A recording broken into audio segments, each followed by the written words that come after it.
House Tax Panel Readies. Crypto tax bill for release as early as Friday. A House panel with jurisdiction over tax policy is preparing legislation to address how cryptocurrencies are taxed, with text that could land as early as Friday, June 5th, ahead of a hearing early next week.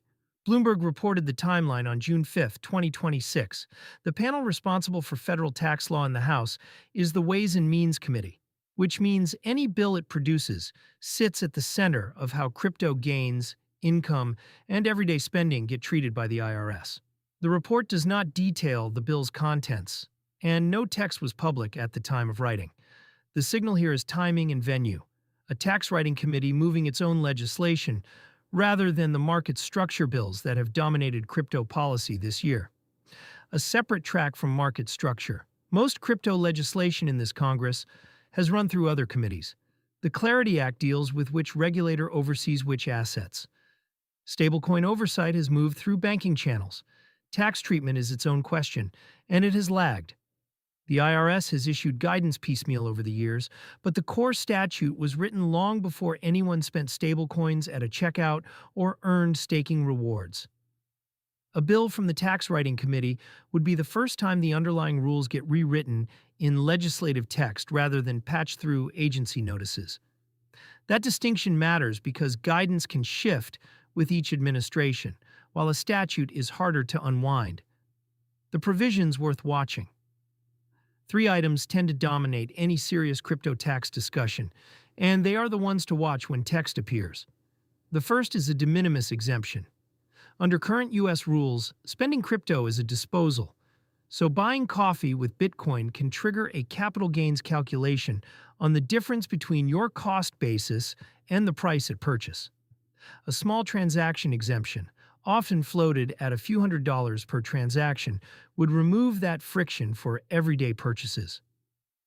For anyone who uses a crypto card in the United States, that single provision would change the math more than any rewards rate, because every swipe today is technically a taxable event. The second is staking and rewards income. The timing of when staked tokens or card cashback becomes taxable at receipt or at sale affects yield products and reward programs across the market. The recent debate over crypto in 401k plans showed how contested the income side of crypto remains in Washington. The third is the wash sale rule. Securities are subject to it. Crypto, classified as property, currently is not, which lets holders harvest losses more aggressively. Closing that gap has appeared in past budget proposals and would raise revenue, making it a common target when tax writers look for offsets. None of these are confirmed in this bill. They are the standard battleground, and a hearing early next week would be where committee members signal which ones made the cut. A risk-off backdrop in the market. The legislative news lands during a weak week for crypto prices.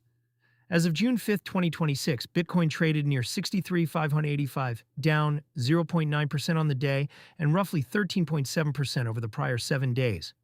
Ether sat around 117.60, down 2.9% on the day, and the Fear and Greed Index read 19 in extreme fear territory. A tax bill does not move prices the way an ETF decision might, but clearer rules on disposals and a possible de minimis threshold would affect how willing U.S. holders are to actually spend crypto rather than hold it. For U.S. users weighing whether to spend from a crypto card at all, the de minimis question is the one that turns a tax headache into a non-issue. Until text is public, the practical guidance is unchanged. In the United States, card spending of appreciated crypto remains a reportable disposal, and stablecoin balances spent at par avoid the gains calculation entirely.